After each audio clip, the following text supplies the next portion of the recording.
हमें पशु पक्षी बोलती थी, जैसे हम आपको थोड़े देर के लिए समझा रहे हैं। चलो जरा। अच्छा मेरी बात आपको शायद संदेशा समझ में आती है कि नहीं आती है? आती है ना सबको? ऐसा तो नहीं है कि मैं तेज बोल रहा हूँ, नहीं ना? बढ़िया है ना? ताली बजाओ, बढ़िया है ना?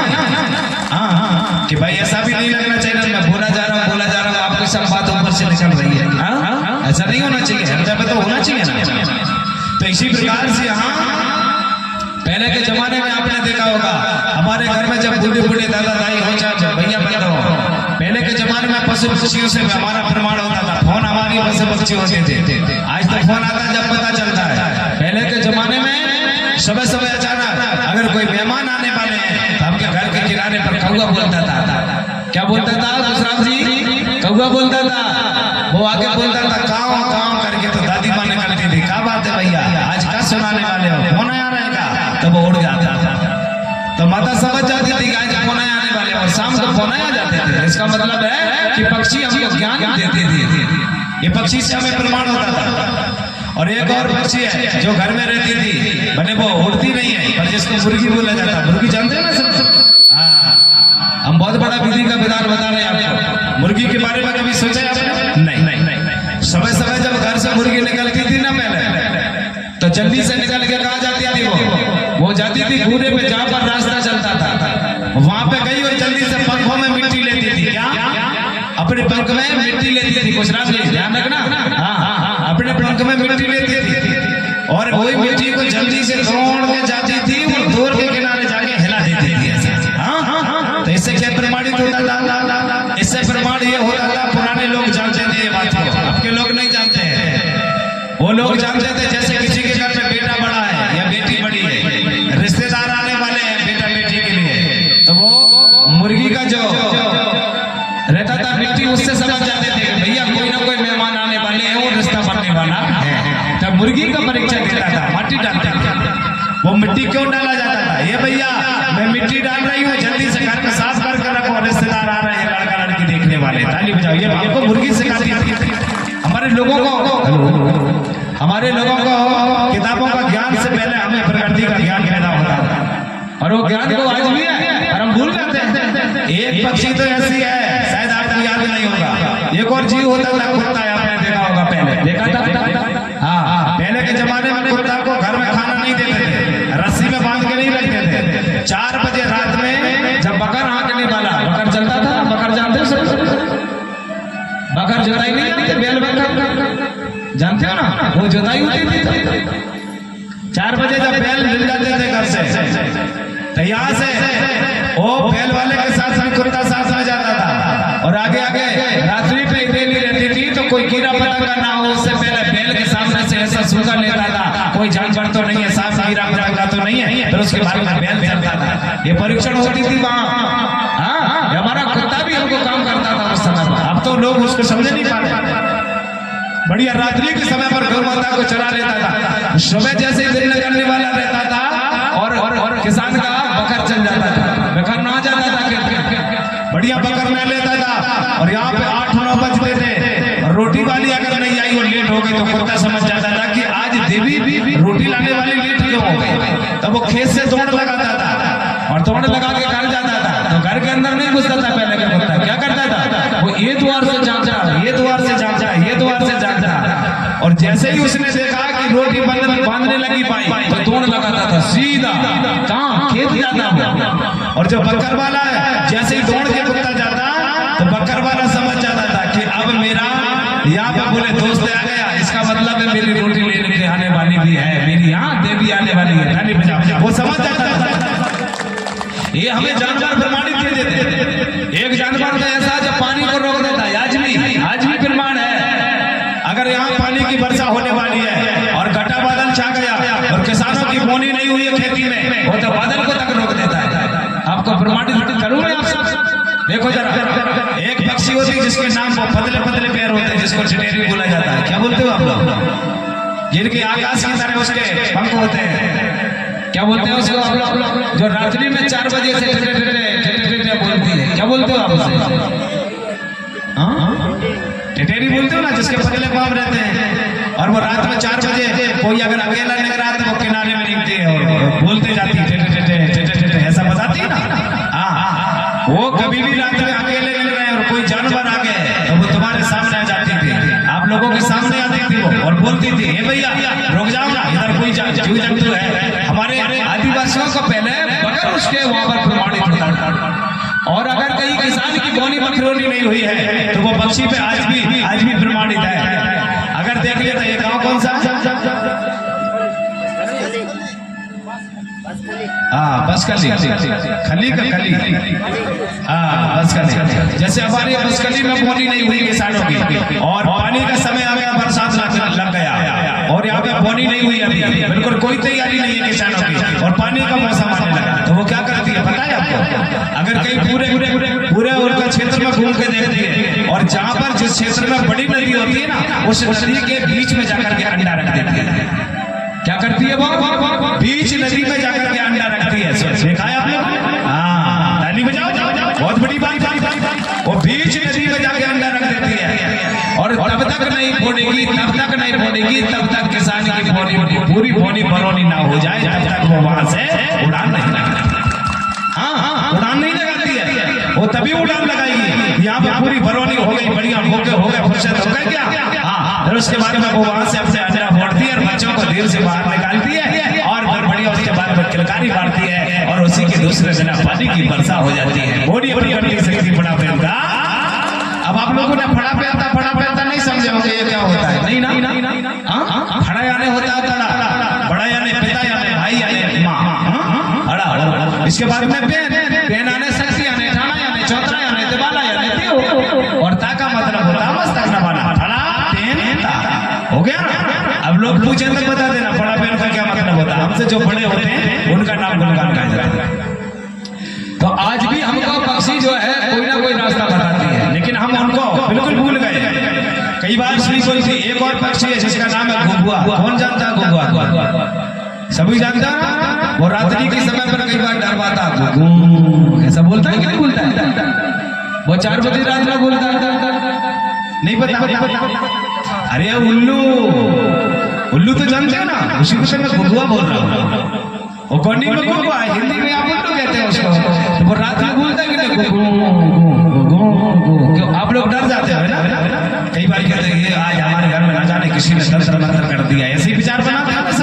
मुझे पता है हाँ बड़ा डर बनाते हो आज तो कुछ ना कुछ हो गया, ऐसा डरते हो। ऐसा नहीं है। वो पक्षी कहता है कि भैया, वो क्या बोलता है सुनो, वो कहता है ये भैया आज सोने का नहीं। ताली बजाओ। क्या बोला? आज सोने का नहीं। क्यों? क्योंकि आज कुछ गड़बड़ होने वाला है। वो जगा के रखता है लोगों को। तो हमारी कुछ पक्षियां ऐसी है जो आज भी लोगों को समझाती है पर आदमी नहीं समझ पाता। अब बताओ कितनी अच्छी संस्कृति है, सबसे निराली, ना किताबों में है ना तुम्हारे कोई चीज में मिलेगी। प्रकृति का ज्ञान मिलता है। और कहां से? जब तक आप बड़ा देव के चरण में नहीं जाओगे तब तक आपका भला होने वाला नहीं। इसी प्रकार से हमें वंदना होती रहती है। तो पशु पक्षी से भी हमें पहले बगैर कैलेंडर का, बगैर घड़ी का समय, ऋतु, मौसम, समय का पता चल जाता है। हाँ बगैर आदिवासी वो कौम है, हम आपसे बता रहे हैं, वो कौम है आदिवासी जिसको हम पहचान। अभी अगर आप कृषि विभाग की बात करें, कृषि विभाग फेल हो सकती है आदिवासी के लिए। पहले के जमाने में भुजरिया जानते कि नहीं आप लोग? भुजरिया जानते हो जिसको रक्षाबंधन बोलते हैं, जानते हो सब लोग? आपके तरह रक्षाबंधन होता है कि नहीं होता है? होता है। अरे यार क्या बात है खुर्राम जी, होता है कि नहीं होता है? होता है। हाँ अच्छा बेटा सुनो ना, आप राखी बांधते हो कि नहीं अपने भैया को? बांधते हो ना? हाँ तो बांधते तो हो तो अच्छा ना। अच्छा जैसे मान लो चलो पहले के जमाने में राखी सूत्र बंधन नहीं था, है ना? कुछ जैसे बंधन नहीं था। मैं गलत नहीं बोलूंगा, मेरी बात समझने का फर्क पड़ना है। मैं क्या बोल रहा हूँ? जैसे पहले के जमाने में, दादा दाई के जमाने में राखी नहीं थी ना भैया, आदि अनादि काल में नहीं थी। तो ये तो सब चाइना में बनता है। चाइना में बहन भैया है पर राखी का त्योहार नहीं मनाते हैं, नहीं वो व्यापार करते हैं। आज हमारे यहाँ पर टेंट वाले भैया के पास में लाइट ये सब चीन से आ रहा है ना भैया? ये लाइट, बिजली, रोशनी जो भी आ रही ना, ये व्यापार जो चीन से आ रहा है, सब चीज चीन से आ रही है। तो हमें पता होना चाहिए चीन में बहन भैया है और वहां पर वो राखी को नहीं बांधे जाते हैं। उनको पता है कि भारत देश की धरती में इस धागा को बड़ा सम्मान दिया जाता है। पूरा त्योहार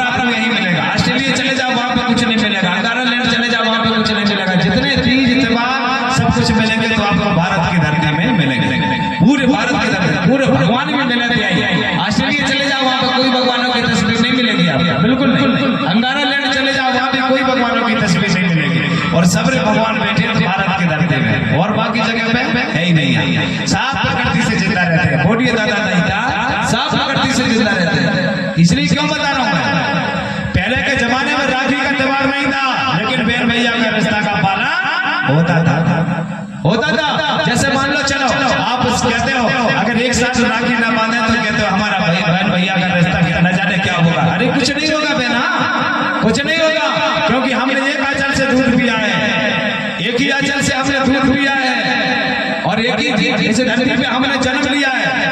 तो यहाँ पर संदेश प्रकट नहीं हो रहा।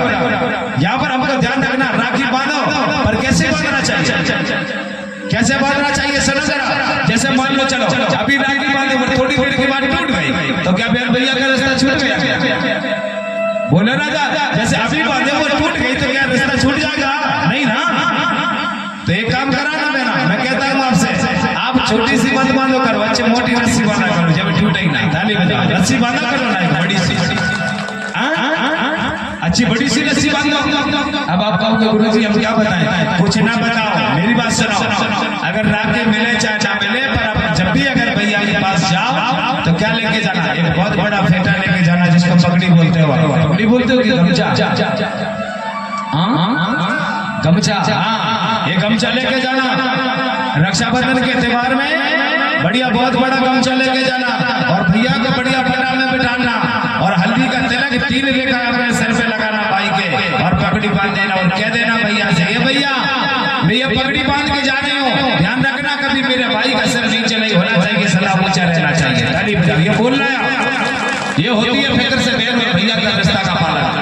आप लोग क्या करते हो? धागा बांधी टूट गया, अरे राजा दूध का कर्ज है वो कभी नहीं छूटेगा। लाखों लोगों में भी दोनों बहन भैया खड़े हो जाए तो पहचान हो जाती है, आप दोनों बहन भैया जैसे लग रहे हैं। ये बंधन थोड़ी बता पाएगा हमको, बताओ जरा।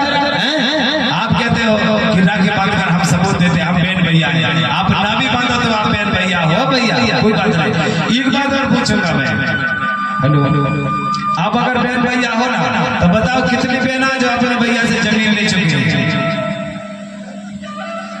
कौन कौन बहन है जो अपने भैया से जमीन का बंटवारा ले चुके हैं? बताओ, है कोई बहना?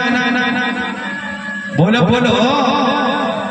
नहीं, किसी ने नहीं लिया, लेना भी नहीं, बिल्कुल नहीं लेना।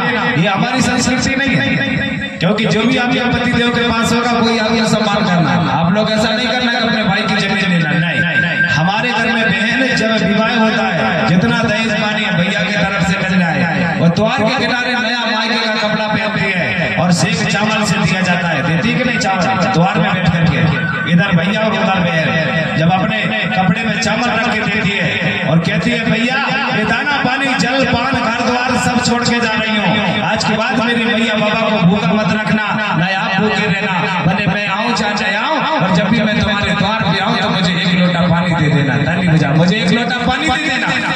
ये बहन का रिश्ता का पालन होता है और ये बोला जाता है, लेकिन आप लोगों को न जाने भूल हो गई है, न जाने क्या हो गया आप लोगों को। हमारा रिश्ता का बहुत बड़ा पालन होता है, सब भूलते चले जाते हैं। अब तो मैं देखता हूँ बहन अपने भैया से बंटवारा लेती है खेत का। ये सरकार चाहती है, ये सरकार चाहती है, क्यों पूछो? हमारी बहन बेटियों को ले लेकर के भाग जा रहे हैं, और वहां जाके बच्चे हो जाते हैं, उसके बाद कहते हैं जाओ अगर तुमको रहना मेरे घर में तो भैया की जमीन का बंटवारा लाना तो रखूंगा, और नहीं तो मैं तुमको डंडा मार के खेल दूंगा। इसलिए मेरी आपसे निवेदन है, कोई भी परिवार के पास जाने से पहले ध्यान रखना बहना, अपने माता पिता और भाई की इज्जत को बचाना। हमारे परिवार में कोई वंश हो, एससी हो चाहे एसटी हो, सभी के पास में रिश्ता है। सम और विषम गोत्र के धारी, एक दूसरे के बड़े पुजारी। हमारी व्यवस्था बड़ी अनोखी है, सबसे बड़ी हरिहर व्यवस्था है। इस व्यवस्था को दुनिया की किताबों में दफन नहीं है, लेकिन प्रकृति का ज्ञान। आप लोगों को क्या लगता है, क्या सरकार ने हमारी गोत्र बना के दिए? क्या हमारी वंशावली बना के दिए? क्या फिर हम धर्मे देगाम गजाम भूसाम नाम नरे देगाम और राम और कोरे बुलगोरा, ये सब चीजें किसने बनाया है? हमारी प्रकृति के बाद आदि अनादि काल से हमको कोई बनाने वाला थोड़ी है। बताओ, हमारी कितनी अच्छी व्यवस्था है। इतनी अच्छी व्यवस्था को आप कहते हो का? हम कई बार तो लोग कहते हैं हमको आदिवासियों के साथ नहीं रहना है, ये लोग ऐसा करते हैं वैसा करते हैं। कई बार कहते हैं मुर्गा खाते हैं, दारू पीते हैं। अरे भैया ये मुर्गा दारू तो छोड़ो आप लोग, आज हमारी देन है, आप लोग दिल्ली में बैठे हो। वादा करता हूँ प्यारे, आप 1 साल किसानी करना बंद कर दो, जो टीवी में आ रहे हैं ना वो भी भूखों में चले जाएंगे, क्योंकि पैसा का आगे जिंदा नहीं रहेंगे। ताली बजा, पैसा का आगे जिंदा नहीं रहेंगे। भले चैनल में लोग हमको क्या कहते हैं उससे हमें परवाह नहीं है, हमको ध्यान रखना है। हमको कहते हैं कि नहीं सुधरेंगे, चलो हाथ उठाओ, हम बिगड़े कहाँ है, उठाओ हाथ। हाँ सभी मुट्ठी बांधो, हाँ नीचे नहीं करना, जोर से बोलना, हे बढ़ा दो, आवाज नहीं आ रही है, जोर से बोलना, हे बढ़ा दो। मैं आज से शपथ लेता हूँ दारू गांजा राजश्री नहीं खाऊंगा। बोलिए परम शक्ति फटाफट। हो गए ना, सुधर गए, बात बन गई, इतना काम हो गया तो हम तो जिंदाबाद हो गए। यही तो बड़ी हमारी बीमारी है। अब हमको लोग कहते हैं नहीं सुधरेंगे, हम बिगड़ी कहाँ है बताओ, हम कहाँ बिगड़े। चल जंगल जमीन हमारे पास, सब खनिज हमारे पास है, लोहा तांबा है, ये धरती पे सब मिलता है, मिलता कि नहीं मिलता है। जबलपुर में जब खुदाई हुई तो कितना सोना मिला, अरे ये सोने की चिड़िया है, ये गोंडवाना साम्राज्य है। हम बिगड़े नहीं है, बस इतनी कि हम भूल हो गई थी, अब नहीं भूलेंगे। ताली बजाओ, आप बिल्कुल नहीं भूलेंगे। हम सब जाग जाएंगे, अब तो भूलने वाली बात नहीं, कहाँ से भूलेंगे हम। देखो हमने जब कपड़े का आविष्कार नहीं हुआ तो छाल लपेट के जिंदा रखना, जीवित संस्कृति को जिंदा रखने का काम मूलवासी ने किया ना भैया। आगे की पहचान किसने की, मैंने बोला था पत्थर से पत्थर टकरा के कोई पहचान करने वाला है तो वे मूल मालिक है। यहाँ की सारी जो भी कृषि विभाग फेल हो सकता है आपके आगे, मैं बोल रहा हूँ गारंटी के साथ देता हूँ। जो मैंने बोला भुजलिया, यहाँ पे मक्का और जब भुजलिया का त्योहार होता है जिसको रक्षाबंधन बोला जाता है, मक्का और गेहूं क्यों बोया जाता था आदिवासी, इसलिए बोता था कि चलो हरियाली को ढाक कर रख के देखो कितनी अनाज मर रही है, कितनी जिंदा रह रही है। अगर गेहूं की दाना खत्म होती है तो समझ जाता था कि इस साल गेहूं की फसल कमजोर रहेगी। हाँ, और मक्का की फसल कमजोर है तो समझ जाना इस साल मक्का की फसल कमजोर रहेगी। वही से कृषि विभाग से बड़ा ज्ञान आदिवासी है। बस उससे तो बात ये है कि मशीन नहीं है तो बात बिगड़ गई है थोड़ी सी। अगर मशीन हो गई होती ना, ये भैया हमें मशीन की जरूरत नहीं है। एक बात और हम आपसे बता दे रहे हैं, बहुत बड़ी बात ध्यान रखना है, बहुत बड़ी बात बता रहे हैं। खाना में ध्यान रखना, हमको ज्यादा दर्द रहना ना। सरकार ने हमको तो वैक्सीन लगाई गई है, हमको पता है 100% नौजवान युवाओं को भी पैरालाइज हो रहा है। लखवा मार रहा है कि नहीं मार रहा है, मार रहा पैरालाइज हो रहा है। क्यों, कारण क्या है, ये वही है 60 साल की जगह में तुम्हारी 40 साल उम्र हो गई है। ये सरकार की बहुत बड़ी चाल है। और किसके लिए ज्यादा प्रभाव हुआ है, अभी आप देखना सोसाइटी में जो आना जाता है वहां भी देखना है, आरोप नहीं लगा रहा, वहां पे केमिकल एक चावल आता है जो सफेद मिला रहता है, हल्का सा सफेद रहता है, उसको बोलते हैं कि ट्राइबल क्षेत्र जो मूलवासी है उनकी कैल्शियम कमी के कारण उस चावल को दिया जाता है। ये बोला जाता है। एक दिन मैंने कलेक्टर को सौंपा था, दिया था चावल ले जाओ, कुर्सी में रख दिया था, मैंने कहा ये पकड़ो, तो बोले आदिवासी बहुमूल्य क्षेत्र में चावल दिया जाता है। मैंने कहा क्यों, आदिवासी ऐसा क्या कहता, बोले उनको कैल्शियम की कमी रहती है। मैंने कहा आदिवासी को कैल्शियम की कमी कैसे हो सकती है, नमक रोटी खाने वाला व्यक्ति, चटनी में खाने वाला व्यक्ति, उसको कैल्शियम कमी कैसे हो सकती है भाई, बोली नहीं कमी हो सकती। मैंने कहा कमी हो ही नहीं सकती साहब। तो बोले उसी जगह पे चावल, और मैंने दूसरे क्षेत्र में जाके देखा जहां पर अदर कास्ट है वहां पर वो चावल नहीं दिया जाता, वो चावल सिर्फ मूलवासियों को दिया जाता है। मैंने कहा साहब तुम कोई ना कोई धोखा हमारे साथ कर रहे हो। मैंने बोला था कलेक्टर को, बोला एक बार मैंने हमारे अभी आपके छतरपुर में रहने वाले धीरज साहब हमारे शास्त्री जी के लिए भी बोला था, शायद आपने वीडियो देखा होगा। मैंने बोला था ये बात, उन्होंने हम लोगों को ठटरी बांधा था और यही मंडला